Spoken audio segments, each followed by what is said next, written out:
बहुत बहुत आभार। अब कार्यक्रम को आगे बढ़ाते हुए हम चाहेंगे कि परसा प्रमुख सम्मानित सविता जी आप आएं और अपनी बात रखने का काम करेंगे।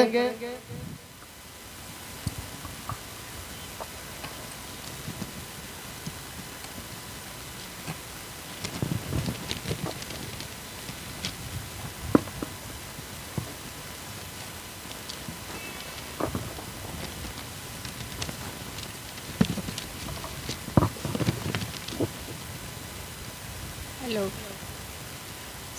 सबसे पहले मैं यहाँ मंच का संचालन करता एवं सभी शिक्षकगण एवं यहाँ पर उपस्थित माननीय विधायक जी एवं सभी कार्यकर्तागण, मैं आप सभी को प्रणाम करती हूँ, स्वागत करती हूँ, अभिनंदन करती हूँ। जय हिंद। सबसे पहले मैं परसा की इस पावन धरती विद्या की मंदिर स्कूल को धरती को नमन करती हूँ। जय भीम, जय भीम, जय भीम। अंतिम संतान थे बाबा साहब अम्बेडकर ने शिक्षा के महत्व को जानते हुए उन्होंने शिक्षा के क्षेत्र में महत्वपूर्ण योगदान दिए। उन्होंने पहले तो समाज में शैक्षिक जागरूकता फैलाई, लोगों को शिक्षा का महत्व समझाया और उन्होंने शिक्षा ग्रहण करने के लिए प्रेरित किया। बाबा साहब ने कई शैक्षिक संस्थाओं स्थापना की तथा कई कॉलेज भी निर्माण किए। बाबा साहब निचली जाति के लोगों को यह एहसास कराया कि उनके दयनीय स्थिति शिक्षा की कमी के कारण है। उन्होंने निचली जातियों को लोगों को अपने बच्चों को स्कूल भेजने के लिए प्रोत्साहन किया।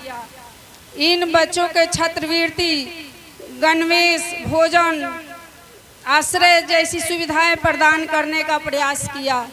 उन्होंने अपने अनुयायियों को शिक्षा घटित संघर्ष करा, यानी उनका 3 मूल मंत्र है, पढ़ो, संगठित रहो और संघर्ष करो। पढ़ो और संगठित रहो और संघर्ष करो, यह उनका संदेश दिया हुआ है। उन्होंने कहा हम गणहंता से भारत के पतन और उन्नति का माध्यम करें तो पाएंगे कि इसका मूल कारण स्त्रियों की अशिक्षा है।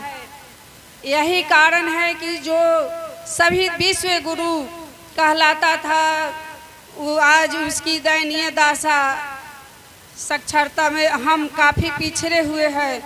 बाबा साहेब कहते हैं दलित स्त्रियों को शिक्षा के बिना देश विकास की बात करना दिन में सपने देखने की जैसा है। उन्होंने स्त्री शिक्षा पर बल दिया और कहा कि स्त्रियों की स्वतंत्रता और समानता का अधिकार दिया जाना चाहिए।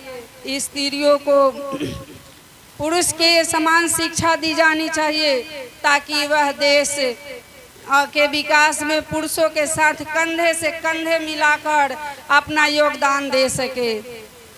बाबा साहब कहते हैं कि आज की कन्या ही कल समाज में विभिन्न भूमिका निभाएगी, जैसे सास, बहू, माता आदि निभाएगी। अतः यदि शिक्षित सुसंस्कृति होगी तो समाज सास का विकास ही हो जाएगा, क्योंकि स्त्री ही घर बनाने और बिगाड़ने वाली है। यदि घर की नारी शिक्षित सुशिक्षित हो तो उस घर के बच्चे भी उन्नति के पथ पर होंगे, और यदि संपूर्ण देश की नारियां शिक्षित होगी भी तो विकास के पथ पर होगा और देश एक पुनः अपनी खोई विश्व गुरु की प्रतिष्ठा को प्राप्त करेंगी। यह संभव नहीं है कि प्रत्येक घर से एक सांसद और विधायक और मुखिया बन सके, लेकिन प्रत्येक घर से एक डॉक्टर, इंजीनियर, जज, वकील, प्रशासनिक पदाधिकारी, वीडियो बन सकते हैं। अधिकार चाहते हैं तो अधिकारी बनाएं, अधिकार चाहते हैं तो अधिकारी बनाएं। आने वाले समय में लड़ाई शिक्षा की होगी। जो परिवार, समाज, राज्य और देश सुरक्षित होगा, वही आने वाले समय में इसकी तैयारी आपको आज से ही करनी होगी। कलम युग नहीं, यह कलम युग है। कलयुग नहीं, यह कलम युग है। सफर में धूप तो होगी, सफर में धूप तो होगी। आप चल सके तो चलो, सभी भीड़ में आप निकल सके तो चलो। बनाना है समाज को सशक्त, आप समझ सके तो चलो। जय हिंद, जय भीम, जय भीम। बहुत बहुत धन्यवाद। प्रमुख महोदया ने जितनी सारी बातें बताई, महिला सशक्तिकरण पर उन्होंने बहुत जोर दिया कि महिलाएं अगर शिक्षित बनेगी तो सांसद, विधायक, मंत्री, देश की सर्वोच्च पद पे जो पुरुषों को अधिकार है, ठीक फेडरल महिलाओं को भी समानता का अधिकार है। ये बाबा साहब की बदौलत है, ये आपका संविधान में अधिकार है। तो हमें वो गुलामी की जंजीरों में नहीं जकड़े रहना है, हमको वो भी करके दिखाना है कि जो हमें अधिकार मिला है हम उस अधिकार के लिए लड़ेंगे।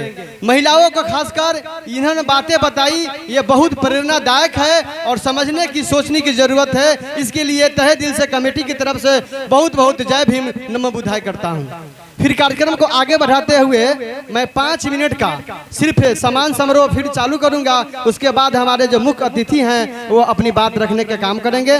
फिर कार्यक्रम को आगे बढ़ाते हुए अजय दास जी आप आए, आपको बालेश्वर दास शिक्षक अंक वस्त्र देकर सम्मानित करने का काम करेंगे। आप स्टेज पर आने का कष्ट करें। अजय दास जी।